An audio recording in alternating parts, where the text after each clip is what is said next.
Hi, everybody. My name is Eli. I'm Jason. I'm Caden. I'm Jaden. And we're the Yahoo and the Torah YouTube channel. And it is a preparation day, everyone. Let's do it. Drum roll. Yay. And tomorrow's the Shabbat. Yay. All right. For those who do not know, preparation days are the days that we get ready to have a day off. We have a day of rest, a seventh day from sunset to sunset. At sunset tonight is a Shabbat. And you can tell when the day begins because in Genesis it says evening and morning. And so it is very, very easy to figure this out when the Hebrew day begins and studying the Hebrew day. And so tonight at sunset, our Shabbat begins. And tomorrow at sunset, the Shabbat ends. So that is the day we've been called to keep the Shabbat. We're called to rest. We're called not to work. We're not supposed to have our servants work. We're not supposed to spend money. We're not supposed to do anything. And so there we are. How you guys doing? Good. All right. So we are getting towards the end of the book of the Natsarim, which is, I think, the book of Khalid. And let us begin. 58. Yahushua said, is this the right one? Did we do this? No, it's actually 59. Yep, sorry guys. Let's try it again. Here we go. Try to. When it was close to eventide, Yahushua was in another place, and he said to a few people who were gathered about him, I am the fountain of life. If any thirst, let him come to me, and his thirst will be quenched. For is it not written, streams of living water will pour out from springs within him and overwhelm the seats of the deceitful? The same waters will strengthen the ruach and wash away falsity. Okay, we've heard that Messiah is the fountain of life before, right? Mm-hmm. He said to the woman at Shomron, he said, if you drink from this well, you'll never thirst again. What do you think that means, that he's the fountain of life? We have the Christians who are once saved, always saved. They will say a prayer, they will do an altar call, and they are saved. The preacher will tell them they're saved. In fact, they will have, like, back in the day, they had these Billy Graham big old events, and my mom took me to a Billy Graham event. They were always up there, and he's like, oh, man, we had 1,000 people saved last night. And they're like, oh, we had another 1,000 people saved the night before. They keep tallies of everybody who gets saved, right? And all they do to qualify somebody as saving them is they're in the music moment. They're in this feel-good moment. They think the Holy Spirit is with them, and they decide to go and dedicate themselves to the life of a Christian. Now, the life of a Christian is supposed to be a life of somebody who is following the Christ, the Messiah. But when you look at what the doctrine of the Christians are, they do not follow the Christ. They do not at all. If you eat pork, you are not following the Christ. If you worship on a sun day in the temple made of man, you are not following the Christ. So if you want to follow the Christ, who is the fountain of life, and he says, if any thirst, come to him, right? So coming to him and drinking of his eternal waters is about keeping the Torah. It is not about one man that is able to save us from the laws of the Torah, because we are supposed to be keeping the Torah. And when we break the Torah, what our Messiah here is for is he's here to break the curse of us breaking the Torah when we have broken the Torah. But if we are living in a broken Torah life where we just don't care about what the laws, statutes, and commands of our Creator say, Messiah says, he will say, depart from me. 60. Yahushua was referring to the power of the Ruach, which filled him as no other man had been filled. Some of the people said, surely this is the Mashiach, while others said, yes, he is Yahuwah's anointed. There were many disputes concerning him. Yahushua said, you are betrayed by those who preach one thing and practice another. They delight in being seen in prominent places and think the misguided adulterations poured on them signify greatness. Foolish people follow their ways and copy their pretensions. These people are not least among the hidden woe makers. All right. What is it saying, boys? So we talked about the people that like try to have great places or like try to show how great they are. And really, they are fools. Joshua said they will be humble, right? The first will be last. And so these people are the people who are the people who create woe, who create stress. Yeah, and it's like they think that they like being seen in these places where people are like, oh man, this guy must be a religious guy. This guy must be good. 63. You are deceived by hypocrites and the self-righteous, and led into error by the self-justified. Those who should watch over you set snares for your feet, and many are those who say, heed my words, but not my deeds. Those who set themselves up over the people or who attain positions of authority freely eat the fruits of success, but avoid the responsibility of setting an example of goodness. I tell you, these cast. This looks like it's like I had like a like a little dot right there. So hold on, guys. Cast these people out. All right, sorry, guys. These dogs just are crazy.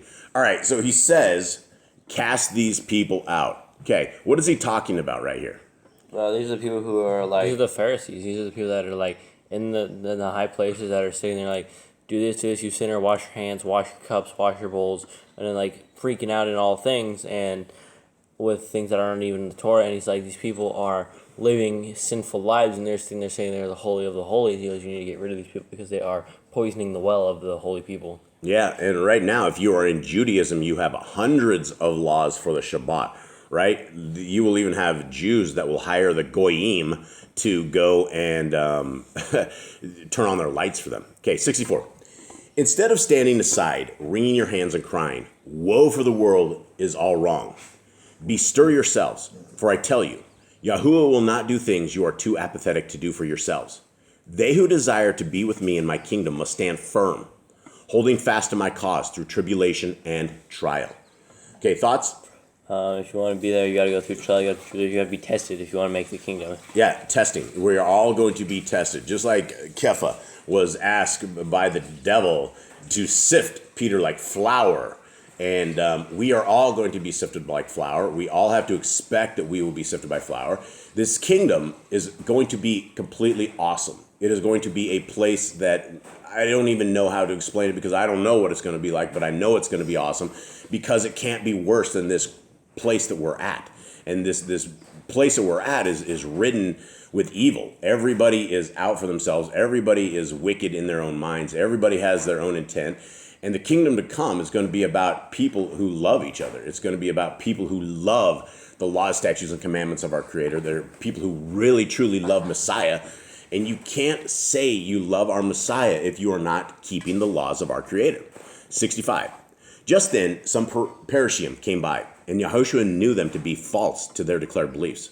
So he called out, "Hear me, you hypocrites and deceivers. Are you not among those declaring that any man swearing by the temple is not bound by his oath? But any swearing by the temple gold is bound. Fools, which is the greater, the gold or the temple containing it? Or you say that those swearing by the altar are not bound by their oath, but those who swear by whatever is upon it are bound. Which is the greater, the offering or the altar consecrating it?" All right, this is a hard question. What do you guys make of this? They have some really dumb rules for things that like, oh, you're because if you were to vow something to Elohim, if you were to vow something, you were supposed to stick to it. It doesn't matter what you swore by it. Yeah, I mean, what is the Torah command for keeping our oaths? We're supposed to do what we say we're going to do. Yeah, do what we say we're going to do. Like I swear on the temple, but it tells us not to swear on things we don't control or anything. Yeah, absolutely. So these guys are like, I swear by the temple, or I swear by the temple gold, but they're like, you can't swear on the temple. The temple gold is more important. What's the gold going to do for you? Yeah, and so I guess the question is, what is greater, the offering or the altar consecrating? I would say the temple. The temple is greater than the gold on the temple because the temple is holding the gold. His question was, which is greater, the offering or the altar? This is the question. Oh, the altar. Yeah, probably the altar. I mean, that I would say. I don't know. I'm not exactly sure what he's talking about there, so that's a hard one to figure out. 66. You concern yourselves with selling incense and the small profits from herbs and perfumed candles, while overlooking more important matters. These petty things can be delegated to others. Or do you find weightier aspects of the Torah, such as mercy, justice, and truth-finding beyond your abilities? If so, then you deceive the people. Your minds are fixed on little things and cannot grasp greater ones. You strain a fly from the wine bowl, but I leave the wasp. But leave the wasp. Sorry, this is like, it looks like an eye there. My tablet's old. Okay, so what is he saying here, guys? Exactly.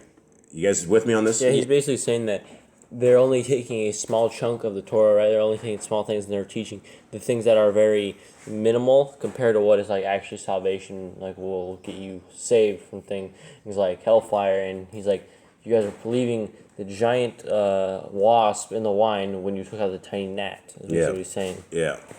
67. The next day, Yahushua spoke outside the gate of the Gentiles, and while there, a law scribe asked him, "Which is the supreme commandment?" Yahushua answered, "None is supreme for all men, but for you the supreme one is, listen, O people. The Elohim who you worship is the sole Elohim. Love him with all your heart, all your mind, and all your strength. The next one is, love your neighbor as yourself. All right, so let's talk about this real quick.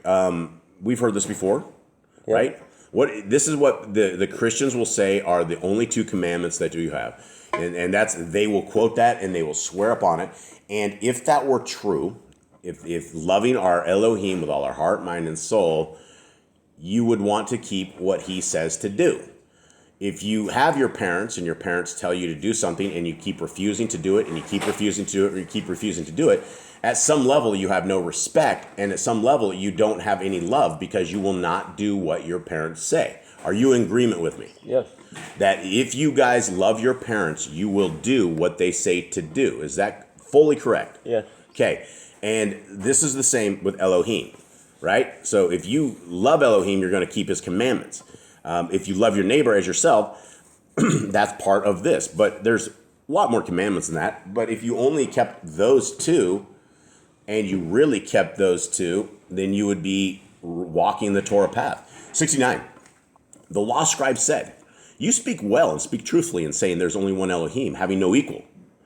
There's a Trinity breaker. I believe that if a man loves him wholeheartedly and his neighbor as himself, it serves him better than all the burnt offerings which will go up in smoke.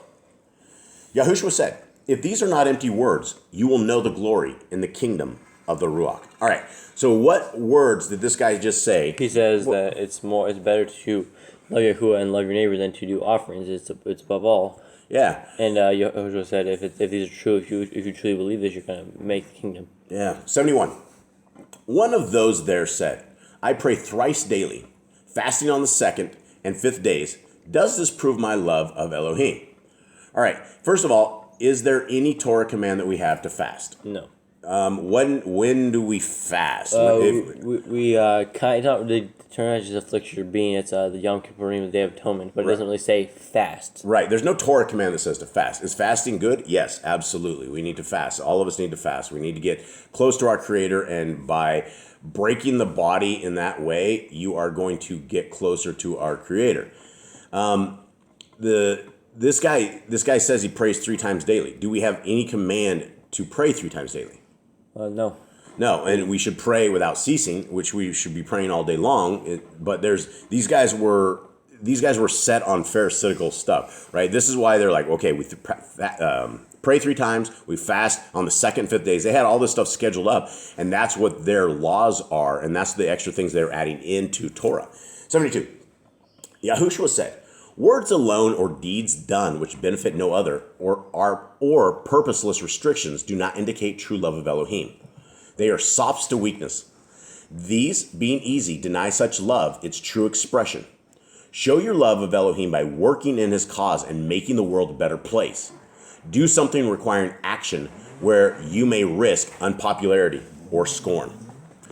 2 dignitaries of the temple stopped to listen, and Yahushua, pointing to them, said, "Beware of those who ostentatiously display themselves, seeking the acclaim or homage of others. From whence does their wealth come? They prey on widows and enrich themselves at the expense of others. Hardship, providing it passes their door, is their friend. Yet these hypocrites put on a great show of righteousness, but one day they will be seen for what they really are inside." So they talking about the Pharisees. Rich people they go and they hurt the widow, they attack the poor. Yeah. They're rich because they're evil. Yeah, and people on the outside, most people don't see that. They see the guy dressed up real nice, throwing his money in. They see outward appearance, and they judge based on outward appearance. But our Creator is going to judge what's in our heart. He's going to judge what is inside of us. And that is where it is very, very difficult, because if we're doing deeds for others for our own glory, then that is very, very wrong. We need to be serving Elohim in everything that we do. 74. Entering the temple, Yahushua stood near one of the offering chests, watching as people dropped money into the chest of their choice. Many rich people contributed large amounts, but most did this so all could see.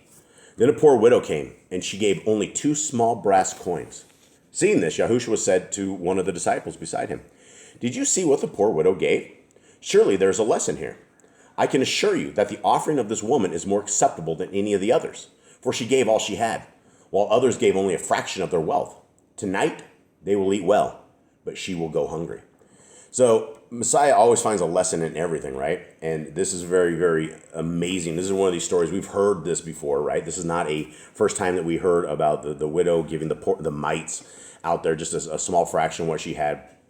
So, that's the thing. Are we going hungry at night, or are we full and content and have no problems in our lives? And these are things that we all need to measure up to and look and see if we're kingdom material. 76. Giving is meaningless unless it entails some real sacrifice. What the rich gave were only sops to their consciences. When arriving in a town hungry, weary, and travel-stained, do we seek food and shelter from the rich or from the poor? Is it not the rich who have much to give, who turn us from their doors, while the poor, who have little, provide hospitality? Later, one of the apostles said to Yahushua, "When will all the evil be purged from the earth?" Yahushua said, "When it is no longer spawned in the hearts of men. There is nothing wrong with the earth that men cannot put right. Do not expect help from Elohim, but be men enough to fight your own battles. No easy time lies ahead of you, for wherever you go, your loyalty to my cause will bring the hatred of men upon you. Nevertheless, remain steadfast through all the trials and tribulations lying ahead, and you will be glorified in immortality." This is one of these men be men, right? Be men to fight your own battles. And it says, we need to be strong. We need to be doing what is right. I know Elohim will fight our battles for us, but we shouldn't expect them to be fought, right? We need to be men that we need to take care of this stuff as men who have the Torah, men who can lead the family, men who can drive a nation into strength. We don't have that anymore. We have a nation of girly men. We have a nation of beta males. We have women that become men that become women. And the last thing that anybody's doing is fighting for the Torah, right? They're fighting for women's rights, gay rights, LGBTQ, RSTLNEF rights, right? All of them. Everybody wants a place, right? Oh, let's do this. This guy is, whatever. It's all an abomination, and it's all broken, right? And the men are gone, but we have the men that are left. Men, rise up, lead your families in the Torah. That is the kingdom road. The strongest men in the world are not going to be these beta males that are sitting there playing video games 24/7, thinking that they're changing the world doing any of this stuff. Strong men are in scriptures. Strong men are on their knees in prayer. Strong men have scar tissue from their knees because they are seeking their Elohim at all times, and they're always crying out to our Elohim. That's what makes a strong man. Nothing else in this world is going to make this a strong man unless you have the Torah. 79. The apostles said, "Master, can such things indeed happen to us?" Yahushua said, "Be sure they will." Okay, that's a message for everybody out there. You guys, everybody that's listening to this, just imagine you guys just said this to our Messiah. "Master, can such things indeed happen to us?" This is the answer everyone needs to understand. Be sure they will. We're all going to come into fire testing. We are all going to come into the hatred. You can see it. It's also in the War Scrolls. I was reading a little bit about the War Scrolls yesterday, and it's a little bit of the Dead Sea Scrolls is where that stuff came from, and it talks about the remnant, and it talks about Satan being really ticked off. And he goes out and he makes war with those who keep the statutes, commandments. That's the people who Hasatan hates. If you're living a Christian life, you're safe. You're completely safe because the Satan already has you. If you are living a Torah-based life, then be very cautious that we need to stay in prayer because that devil is going to come by all the time and he's going to try to take us and he's trying to sift us like flour. 81. They said, "Surely our tree of suffering will not bear bitter fruit or even prove fruitless." Yahushua answered, "No, the sapling will grow strongly. From the tree will arise another teaching, and out of this, a confusion of beliefs, each striving for its own advantage. There will be unprofitable doctrines and viciousness, cruelties and intolerance, with many persecutions, all done in my name. They will corrupt and falsify my teachings to serve their own ends. Hypocrisy will rule the hearts of men, and few will follow even the beliefs of their own hearts. But these things must be, for they reside in the natures of men. But under the rule of Elohim, they will be changed." And, we have so many different teachings. Everything has been corrupted, right? Everything. You look at any Christian church, you look at any religion at all. all 65,000 of them, and I will show you that they are not Torah based. None of them. If you are not told that you should love the laws, statutes, and commandments of our Creator, that you should wrap them around your body, that you wrap them around your eyes, you keep them with you in your heart, mind, and soul, then your preacher is from the devil. If he's not telling you that you need to be worshiping on a Shabbat, then your preacher is working the works of the devil. Now, your preacher might be the nicest guy in the world. This might be just a great guy. And I've met a lot of preachers in my time, and they seem like very, very nice guys, right? But they all say the same thing, which is broken doctrine. They all say the exact same thing, which is the laws of God are no more. Once saved, always saved. Come to the Easter, come to the Christmas party, come to the Oktoberfest, right? And that's it. And they celebrate all these pagan times. So be very, very careful of who you follow. 83. Yahushua said to those with him, I will be slain, as were Yochanan and his father. For I am feared, because I may claim a right to rule from the kings who were before David. The burden of my death lies heavily, but it is undertaken with purpose, so men can be saved from evil. And what I do will speed the day of their deliverance. I do not ride the winds, but have mapped the road ahead. No man can ever enter heaven unless wearing the clothes of heaven. The world knows the ways of the world and welcomes worldly things, but the Ruach knows the ways of the Ruach and welcomes spiritual things. Serve one or serve the other. No man can serve both. All right. So I want to go back up to that. He says that they wanted to kill him because he had a chance to probably like, hey, I'm the lineage, I'm the king now. Yeah. Well, and that's it, right? And so nobody knew how to take him. And so when he said he was like king of the Jews, it probably freaked out. He's like David. He'd definitely come up and say, "Hey, I am bloodline. I am of David," and he probably wouldn't have had too much trouble getting if he wanted to become king. Yeah, absolutely. All right, gentlemen. You guys have anything else on this? I don't think so. Tomorrow is Shabbat, so you need to prepare everything you're going to do today so you have no work tomorrow.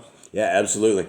And folks, we would like to encourage you guys to keep the laws, statutes, and commandments of our Creator, to seek our Creator where He is able to be found, to seek the Son. The Son is the key to everything in this. He's our Melchizedek priest. He is the priest that's going to come back and resolve all of this stuff for us. He's going to be our guide. He's going to be our leader. We have His Father, and they are two separate entities. And guys, it is your chance today for anyone that is out there listening that you can turn your life around, that you can start seeking the commandments of our Creator. They are super easy to find. They're super easy to understand and to grasp. You can go to the Yahoo and the Torah.net website. The front of our site will always be the same. We will never, ever change it. It will have the 57 or 6 laws, statutes, and commandments of our Creator, the ones that we believe that we can keep today. And if you look at them, there's nothing that's hard. There's nothing that's out of bounds. There's nothing that's immoral. Everything will set your life stronger. It will make you strong men. It will give you guys strong families. And with it, we will see the kingdom. And I hope that we see all you guys in the kingdom to come. I hope we can all high five each other. I hope we can give each other big grizzly bear hugs. And hope you guys know that we love you guys much. So have a wonderful day. Shabbat shalom. All right, shalom.